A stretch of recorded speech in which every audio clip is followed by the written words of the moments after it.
إن الحمد لله نحمده ونستعينه ونستغفره ونعوذ بالله من شرور أنفسنا ومن سيئات أعمالنا من يهده الله فلا مضل له ومن يضلله فلا هادي له أشهد أن لا إله إلا الله وأشهد أن محمدا عبده ورسوله اللهم صل وسلم على هذا النبي الكريم وعلى آله وأزواجه وقرباته وذرياته وأصحابه أجمعين أما بعد قال الله تعالى في كتابه الكريم أعوذ بالله من الشيطان الرجيم بسم الله الرحمن الرحيم كنتم خير أمة أخرجت للناس تأمرون بالمعروف وتنهون عن المنكر Sadaqallahul Aliyul Azim. Hadirin tamu-tamu Allah, hamba-hamba Allah yang mulia, semoga pula kita semua dimuliakan Allah Subhanahu wa taala. Amin ya rabbal alamin. Alhamdulillah kita memuja dan memuji hanya kepada Allah, karena Allah lah satu-satunya zat yang layak untuk kita puja dan kita puji. Sebab itu kita ucapkan kalimat alhamdulillah, segala puji hanya lillah, milik Allah Subhanahu wa taala. Selanjutnya salawat juga salam Allahumma shalli ala sayyidina Muhammadin wa ala alihi wa sahbihi ajma'in. Assalamualaikum ya Rasulullah. Semoga terus tercurah terlimpah kepada baginda Rasulullah sallallahu alaihi wasallam. Hamba Allah yang mulia, insyaallah dalam hitungan hari kita akan mengalami pergantian tahun. Semoga Allah mempersuakan kita di tahun 1443 Hijriah ini. Amin. Diperkirakan menurut kalender Masehi itu bertepatan dengan hari Selasa adalah tanggal 1 Muharram 1443 Hijriah. Memang tak terasa umur kita terus tergerus bertambah. Yang pastinya ketika umur kita terus tergerus dan bertambah, di sisi lain pastilah pula kematian kita semakin mendekat.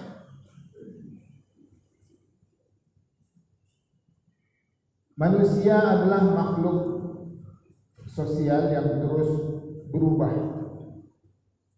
Perubahan itu terjadi seiring dengan berubah pula cara sosial mereka serta budaya berkembang. Dalam hidup ini, dalam perubahan kehidupan manusia itu terus mencontoh satu sama lain. Sebab itulah oleh pengamat psikologi dan sosial, mereka menyebutkan manusia ini adalah orang yang suka mencontoh. Karena itu ada tren-trenan. Setiap musim terus ada tren. Hari ini tren apa? Oh, tren rumah berwarna putih. Sebelumnya berwarna ungu. Tren hari ini berbaju koko. Terus ada lagi suatu masa trennya berbaju kemeja. Warnanya pun begitu. Teruslah budaya ini berubah berkembang, dan itu berubah seiring dengan berubahnya manusia itu, berubah pula lah budayanya. Jadi satu sama lain dalam kehidupan yang namanya budaya, antropologi, sosiologi, manusia itu akan selalu mencontoh satu sama lain. Dan itu sah saja. Karena memang jika sesuatu itu berhasil, kita ajak yang lain. Kita buat percontohan. Dulu di negeri kita ini tak ada kebun sawit. Sekitar beberapa tahun yang lalu orang-orang mulai berkebun sawit. Sepertinya orang berkebun sawit terasa lebih sukses, maka yang lain pun mencontoh buat kebun sawit. Sebab itulah kata Allah Subhanahu wa taala, kuntum khaira ummatin ukhrijat lin-nas ta'muruna bil ma'ruf wa tanhauna 'anil munkar. Kita menjadi manusia terbaik kalau kita selalu mengajak orang berbuat baik. Berikan contoh-contoh terbaik. Cari temuan-temuan terbaik. Ajak orang untuk berbuat hal yang baik. Hamba Allah yang berbahagia, melihat keadaan ini, budaya ini, maka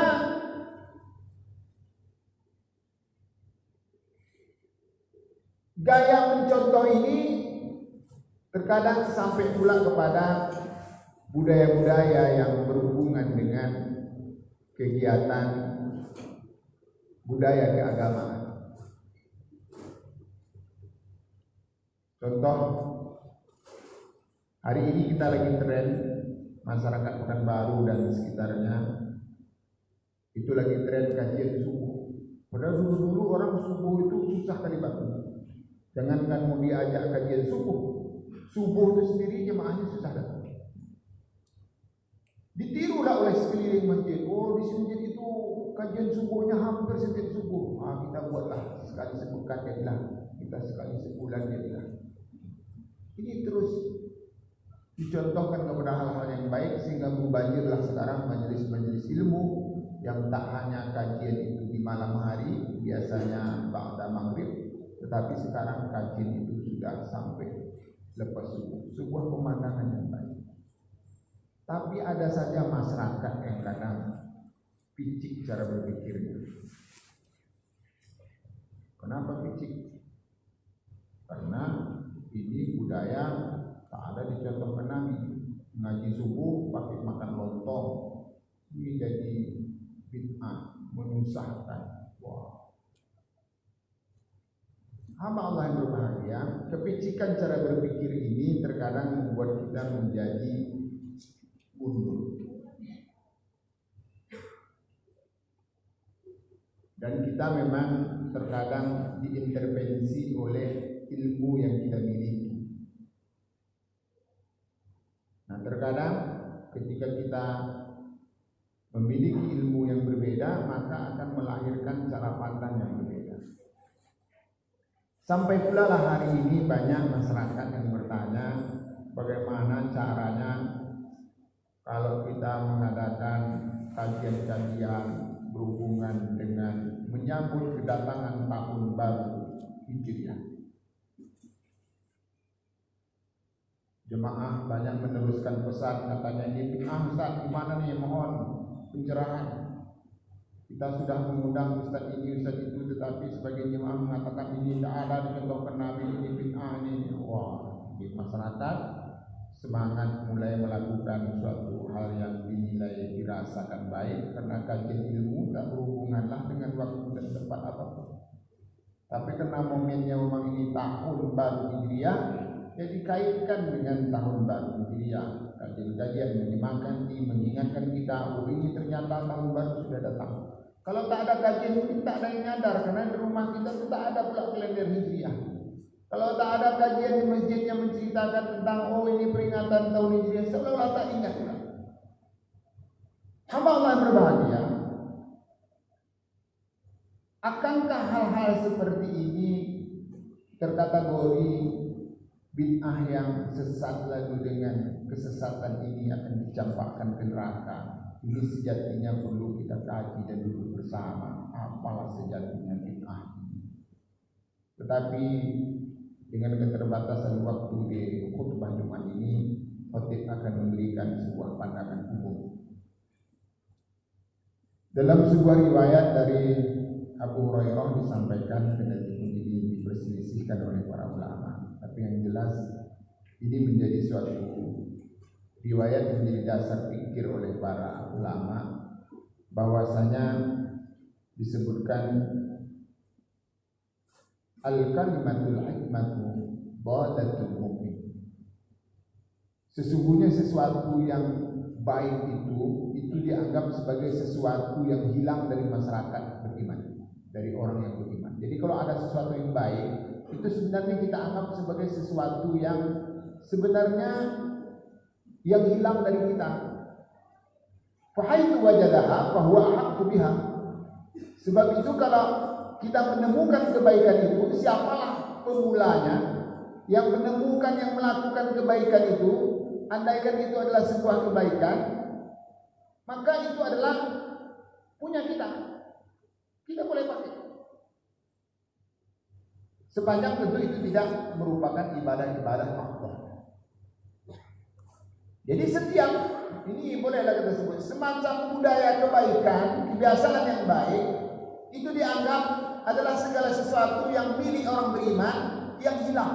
Karena itu apabila kita temukan kebaikan ini, bahwa hak itu menjadi hak kita. Contoh,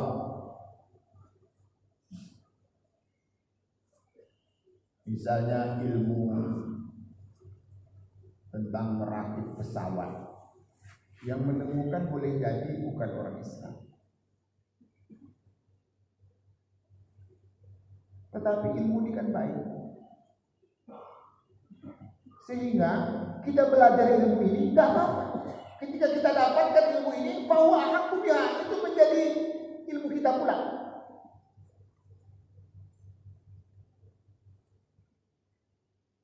Karena itu adanya kajian-kajian, kegiatan-kegiatan yang diupayakan dihubungkan dengan memeriahkan menyambut tahun Hijriyah, sepanjang itu bernilai kebaikan, kendati pun itu memang tidak pernah dicontohkan langsung oleh Rasulullah SAW, tetapi ini bernilai sebuah kebaikan. Ada kajian, di mana tak salah kajian? Terus boleh jadi masyarakat menyumbang sama-sama, terus setelah kajian itu makan-makan. Makan-makan itu banyak disunahkan oleh agama kita. Misalnya kalau kita menikah, kalau kita kelahiran anak, kata Nabi, "Aulim walau musyad." Makan-makan ya, walaupun hanya dengan seekor kambing. Seekor kambing ini di negeri kita terasa berat besar, karena kambing ini bahasanya kalau di negeri kita ini kita mutilasi, cencang banyak-banyak. Tetapi kalau di negeri asalnya Arab itu orang makan kambing itu orang cuma 4-5 orang aja. Jadi makanya kata Nabi, walaupun hanya dengan seekor kambing, berarti mengundang 4-5 orang aja.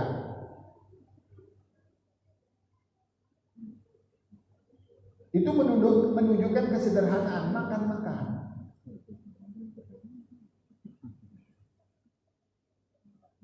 Hamba-hamba yang mulia, jadi kesimpulan awal adalah ketika ada pengurus masjid, organisasi keagamaan dan sosial lalu membuat acara-acara tertentu yang merupakan kebaikan, kendati pun tak pernah disebut dicontohkan Nabi dalam menyambut tahun baru Hijriahnya. Nama tahun baru Hijriah itu belum ada di zaman Nabi, ini adanya cuma di zaman Umar bin Khattab. Ya, itu sebuah kebaikan, dan insya Allah itu tidak akan membuat manusia yang melakukan menjadi sesat, lalu dengan kegiatan itu ia akan dicampakkan ke neraka.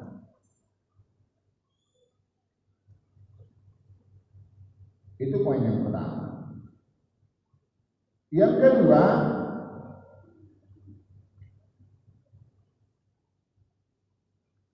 dulu di zaman Rasulullah SAW, ketika terjadi perperangan itu di Persia, orang kalau budaya perang di Persia, Iran sekarang, itu buat apa? Buat parit. Sehingga dalam sebuah perperangan datanglah Salman Al-Farisi. Jadi Salman ini orang Persia, jadi Al-Farisi itu nama kampungnya Persia. Ada orang-orang dulu itu suka menisbatkan namanya ke negerinya. Misalnya Syekh Muhammad Khatib Al-Minkabawi, ulama kita orang Indonesia, berasal dari ranah Minang, dulu tersohor menjadi ulama terkemuka, menjadi imam di Masjidil Haram. Lalu beliau membuat namanya itu dikenal oleh orang Muhammad Khatib Al-Minkabawi, orang Minang. Ada Imam Syekh An-Nawawi, bukan Syekh An-Nawawi pengarang kitab Arba'in.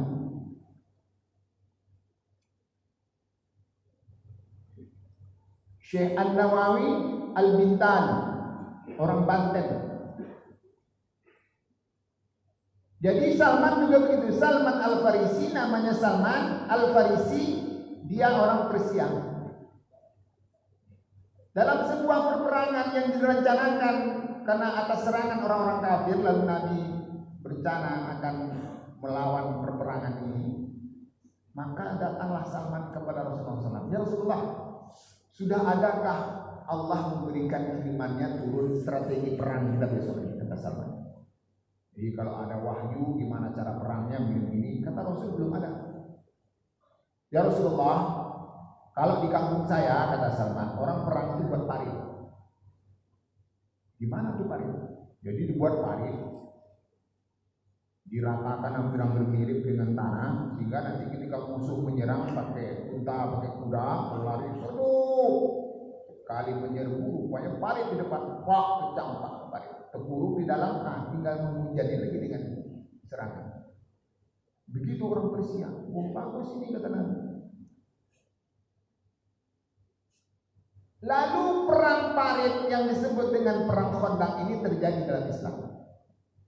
Andaikan ada budaya-budaya luar yang tak mau diterima Nabi, tentulah Nabi akan berkata kepada Salman, oh itu budaya orang kafir itu man.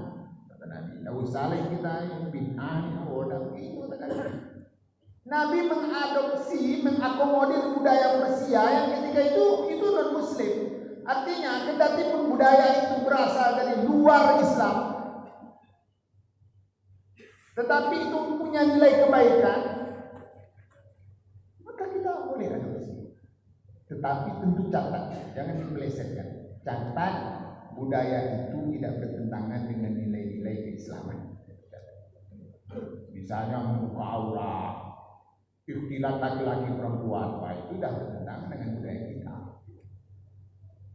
Budaya menuntut ilmu pakai sekolah itu enggak direkomendasikan, asalnya enggak dari negeri kita. Karena dulu budaya menuntut ilmu di negeri Islam itu yang dikenal dengan ngaji dua.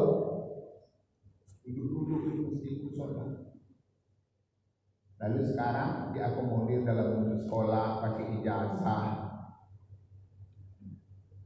Nah, hamba Allah yang berbahagia, ini jangankan budaya itu kita ciptakan oleh masyarakat Islam sendiri, bahkan budaya yang kita adopsi dalam tanda petik dari non-Muslim pun, jika itu tidak bertentangan dengan kaidah-kaidah umum keislaman, maka itu sah saja untuk kita akomodir. Terakhir, di zaman Abu Ja'far Al-Mansur, ketika beliau menjadi khalifah, maka beliau membuat sebuah lembaga namanya Darul Hikmah. Dar artinya rumah, hikmah artinya ilmu. Darul Hikmah, rumah ilmu.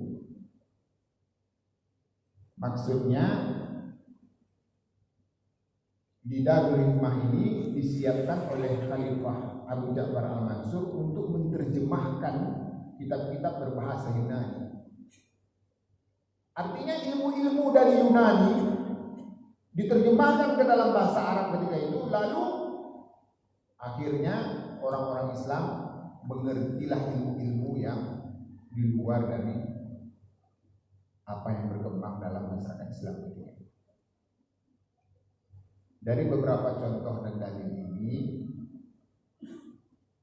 maka ketika kita melakukan sesuatu budaya-budaya yang tidak kita niatkan ini merupakan perintah Allah dan Rasul, tetapi ada sebuah budaya kebaikan untuk mendatangkan kebaikan buat masyarakat kita, maka sejatinya itu adalah hal yang baik untuk dilakukan di tengah masyarakat kita. Insya Allah ini tidak akan mengirim lalu mencampakkan kita ke neraka Allah. Semoga Allah mudahkan. Amin ya rabbal alamin.